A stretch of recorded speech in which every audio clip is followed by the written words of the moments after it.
민주당은 윤석열 대통령이 대선 후보 시절 대장동 특검을 요구하며 말했던 내용을 소환해서 직격하기도 했습니다.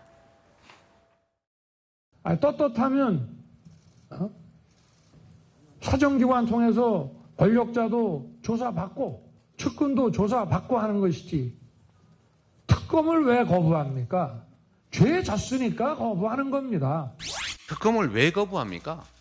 죄 지었으니까 거부하는 겁니다. 진상을 밝히고 조사를 하면 감옥 가기 때문에 못하는 겁니다. 라고 대통령 후보 시절에 대통령께서 말씀하셨습니다. 보면요, 지난 대통령 중에 또 김영삼 대통령과 김대중 전 대통령은 검찰 수사를 받아들인 거고 특검을 수용한 것은 이명박 전 대통령의 아들 특검이었음을 수정을 하겠습니다. 자, 이렇게 특검 거부권을 둘러싼 논란이 일고 있는데 박상규 의원님 좀 어떻게 봐야 할까요? 지금 저 앞서 나왔지만 2년 전 12월의 모습이었어요. 후보 예. 시절이긴 했지만 예. 그러니까 거부하는 사람이 문제가 있다 이런 거잖아요. 그러니까 네. 윤 대통령도 후보 시절에 그렇게 얘기했고 그 부분을 이재명 민주당 대표도 집요하게 공략하고 있습니다. 자, 그렇다면 중요한 건 여론의 향배잖아요.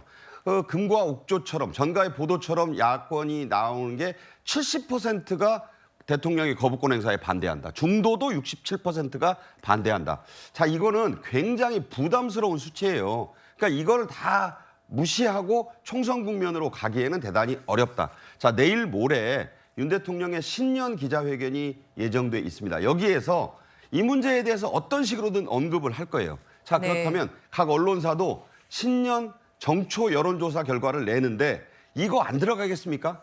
김건희 특검법의 거부권 행사가 미칠 영향, 파장, 또 숫자가 나올 거예요. 그래서 국민의힘이나 한동훈 비대위원장으로서도 자, 이 여론조사에 뭔가 그 수치 변화를 해야지만 총선을 치를 수 있다고 보고 있기 때문에 대통령 회견에 뭔가 입장이 나오든가 아니면 한동훈 비대위원장도 계속 이건 당에서 알아서 할 일이다. 윤재욱 원내대표가 법적으로 표결이라든가 하게 되면 이렇게 할 일은 아니라고 봐요. 그래서 중요한 얘기가 나오는 게 특별감찰관 제도라든가 청와대 대통령실 제2부속실을 설치하는 문제라든가 모종의 의견 표명은 하고 여기에서 한동훈 비대위원장의 그 존재감도 좀 드러내야 할 것이고 윤 대통령도 지금 고심을 할 거예요. 아마 녹화를 오늘 내일 사이에 할 겁니다.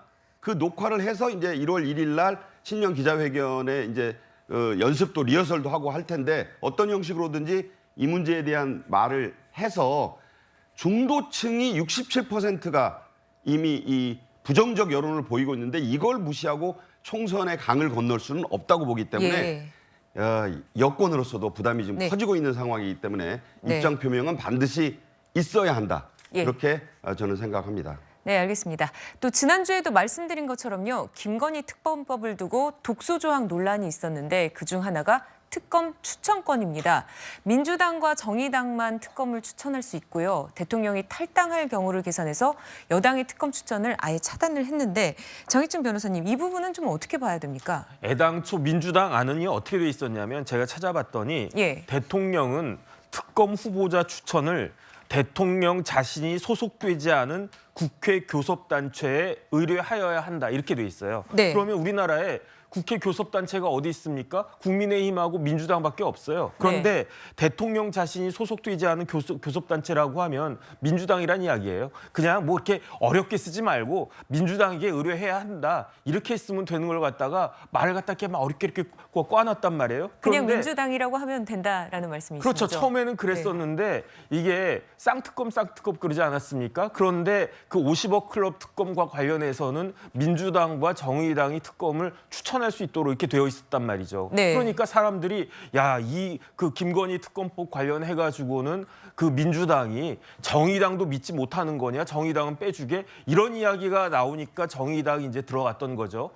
그런데 이제 또 고민이 생긴 거예요. 왜 고민이 생기는가? 만약에 윤석열 대통령이 탈당을 해버리면 대통령이 소속되지 않은 국회 교섭단체란 말에 그 국민의힘도 들어갈 수 있는 거잖아요. 그러니까 아예 요번에 이제 수정안이 딱 돼가지고 대통령이 소속되거나 소속되었던 과거형까지 넣어가지고 이걸 갖다가 아예 국민의힘에서 특검을 추천할 수 있는 권한을 박탈하고자 하는 그런 이야기가 되는 거니까 이것은 스스로 독소 조항이다라고 하는 것을 그 자명하게 드러내는 것이 아닌가 그런 생각이 들고요. 네. 진짜 제가 특검법 1조를 갖다가 봤더니 특검법 1조는 근사하게 규정해 놨어요. 도이치모터스 뭐 이런 주가 조작 관련 등 이러한 사건의 진상을 규명하는 것이 이 그 특검법의 목적이래요. 그러면 이렇게 그 진상 규명하는 것 자체가 목적이다라고 하면 뭐 이렇게 민주당이든 정의당이든 국민의힘이든 이런 거 다 빼놓고 변협 같은 데다가 가장 수사 잘하는 뭐 아주 엘리트 검사 출신, 뭐 국민 검사 출신을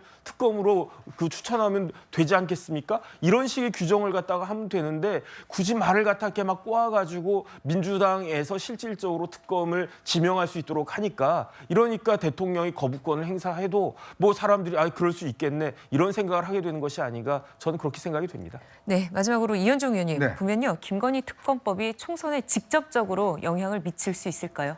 일단 뭐 이제 이 법 자체가 이제 시행이 안 된다 그러면 네. 저는 뭐 일단 뭐 전체 지금 현재 이 특검법에 대한 여론 자체는 일단 지금 포함되어 있는 거기 때문에 예. 이것만 자체로만 하긴 어려울 겁니다. 근데 만약 특검법이 통과가 되면 이거는 뭐 굉장히 직접적 영향을 미칠 수가 있죠. 왜냐하면 수사 상황이라는 게 매일매일 이게 국민들이 공개가 될 테니까요. 네. 아마 여당 입장에서는 만약 특검법에 이제 제2요건을 행사해서 결국 이제 폐기가 된다 그러면 아마 이제 그런 안들을 내야 될 겁니다. 결국 이제 이 특검법 관련돼서 국민들이 최근에 김건희 여사에 대해서 어떤 이 제2부속실 요구라든지 특별감찰관을 제도적으로 뭔가 어떤 공적인 어떤 역할들을 강화할 수 있는 이러한 부분들과 또 대통령의 어떤 사과라든지 뭐 이런 어떤 추가적인 조치를 취해야지만이 이것이 총선에 미치는 영향을 최소화할 수 있지 않겠는가. 어차피 이거는 지금 현재로서는 미칠 수 있는 영향에 저는 충분히 가능성이 있다고 보여집니다. 네.